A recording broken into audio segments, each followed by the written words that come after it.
I'm just going to tell you that I don't think anybody sitting in this room can possibly envision what our children are going to be looking at in terms of transportation or energy or pollution or any of the rest of the stuff that we're sitting here thinking about today.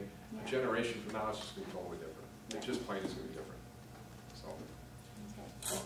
One thing I've been confused by in the last month or two or three is the hostility of the commentators on the talk shows in Milwaukee and Madison towards you. Me too. I genuinely don't get it. Scott Walker is a fair-haired boy, and in my memory, if I'm right, you were a sub on the air for Mark Belling at least once or twice. Or, yeah. So I assume you have some acquaintanceship with the guy. I don't know. No, we don't actually. If I was there, he wasn't there. Oh. I mean, the only time I would be there is if he wasn't there. So I don't know. I don't know what they're thinking, guys. I do know that the crux of the problem, and when this has really gotten bad, when I brought this stuff out and I started showing these budget numbers out in front of groups like this one, they went ballistic. I mean, you would have thought I was trying to outlaw beer in Bronson, Wisconsin or something. So when I started showing this chart out in public, they just went bonkers, and they've been there ever since. I mean, I tell you right now, I can't get out of bed in the morning without them doing something that I did bad. So, but I still get up every morning. At the end of the day, you guys, we're going to take this state back one way or another. Right? Do you have a PR person that is in the business that can go and face these people, knock on their door and talk to them? PR person, heck, I want to go see them myself. The answer to your question, the answer to your question is yes, we do. But I want you to know that I personally call them and talk to them myself, and they hang up. You can't call them. That doesn't work. No, in person too. I mean, we've done everything imaginable with these people. We are now going to be going on the air, literally inviting them to come out and see us. Publicly on the air, asking them to come and see us. So, what network will you be going on? Let's just leave that under discussion for a little bit. Okay? Well, because don't you have a local Fox station here? Oh, sure. Well, sure. They would seem to want you on, wouldn't they? Your stations here actually have not been anywhere near. I don't know what you're hearing here, but that's nowhere near what we're getting. Well, Vicky's here, yeah, but you get, in Madison we get it 4 times a day. I mean, if we get through a day and not one of the 4 guys, or Vicky or the other 3 guys have hit us, it's been a good day. But I'll tell you something, if you're not strong enough to stand up to this kind of flag, you're not going to make it as governor turn the state around either. So I guess I kind of figure it's just their way of getting me ready to be governor. Yeah, but you just can't stand for that. That is not acceptable. That is not acceptable in the media. You have free speech, yes, and you have to stand up for it. I know this. I worked for NBC for many, many years. Sure. I've been in the business all of my life. I know this. It's not acceptable. You can't stand for that. There's stuff you can do stuff about, and there's stuff you can't.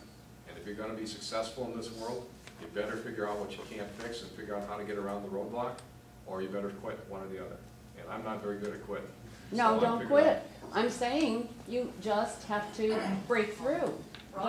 Yeah, I just want to add that, as Sue mentioned here, we're taking people that would like to call in. What we do is notify you when they start, which, by the way, get notified on a pretty regular basis. Oh, well, you do. I want to get on that list. They'll take your name and they'll put you on the list. I've actually gotten through Charlie Sykes one time when I'm on the road or something, but it is sometimes difficult to get online and with a lot of these. So this is just like Russia or Iran. We have very little time left, so I'd like to just focus as much on questions as we can. Do you believe in global warming? Do you support any form of cap and trade system? Do not support any form of government-mandated cap and trade system. Global warming, I'll leave up to the PhD people. I don't believe it personally, but I'm also not a PhD expert in that field. So I will tell you, I will not support any government mandates that relate to 25-25 that we saw here in Wisconsin or the cap and trade. I will fight it tooth and nail. Having said that, I want you all to know that I'm very strong in the environment. And there's been a lot of rumors thrown out there because we actually built a house, and we talked about energy before, we actually built a house that produces all the energy it needs for heating, cooling, running all the appliances, and enough extra electricity to get an electric automobile back and forth to work. And in that house, the cost of doing what we did made it so that it was cheaper for the folks to live in that house than if we built a house to normal standards. So what's happened is in the Republican Party especially, they're trying to say that because Mark has this focus on the environment, green technology, solar, geothermal, et cetera, which I do, by the way, and it's very effective but it's from a cost effective basis, and it's market driven. It is not government mandated.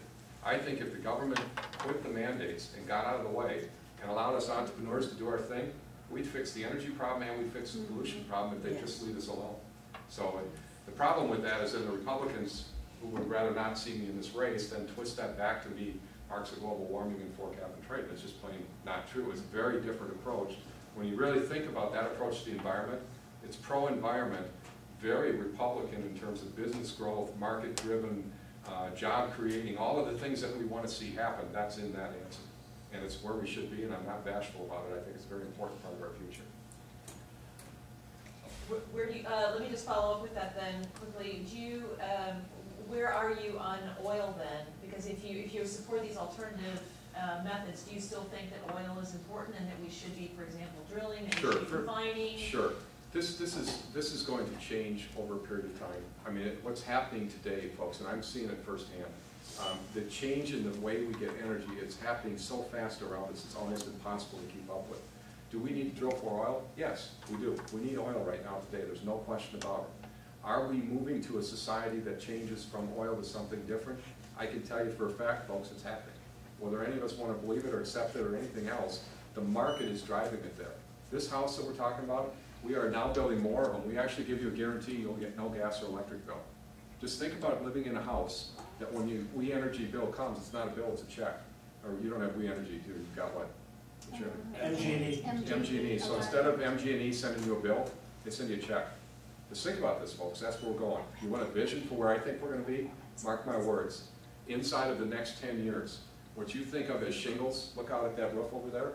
What you're thinking of is that shingles or whatever's on the roof form there, will be solar panels. And our houses are not only going to be producing the energy they need for their self-contained house, they're going to be producing energy that gets pumped into a grid that the owners of the house get paid for, and it's going to supply the energy we need for our businesses as well. I just see the world, you guys. I just see it changing really fast. Let me just ask you then though, solar panels, for example, right now we can't even really produce solar panels in this country because components that go into solar panels we're not allowed to Actually, that's produce. not, they just opened a plant in Milwaukee. Yeah, so that's changing too. You guys, it's changing so fast. The solar panels we put on the first house, cost is down 20%, the amount of area we need on the roof is down 30% in 12 months. Somebody asked me about jobs. Can I just have a minute on jobs? Please take a minute on jobs, yeah. This is the most exciting thing I talk about. Nobody asked me. We have an in-depth, detailed plan put together. Is anybody in here familiar with the North Carolina Research Triangle Parks? Yes. Do you really? Okay, folks, in North Carolina, they had this theory. The theory said that we've got all this intellectual knowledge on our college campuses. We want to match that intellectual knowledge with the needs of businesses, and what will happen is those businesses will come locate in this park. Their park today is grown to 2 miles wide, 16 miles long, 8 miles long, 16 square miles, 50,000 jobs have been created. 50,000 jobs have been created. The average pay in that research triangle, 45% over the region. That's North Carolina. Folks, why aren't we doing it here in Wisconsin? Anything they can do out there, we can do better. So here's the idea. Our economic development team that we meet with, that I personally meet with on the first day I take office, made up of successful business people from around the state of Wisconsin who have agreed to do the same thing Sue and I are doing, setting our business aside for a short period of time to serve their government. Private sector people on the economic development team.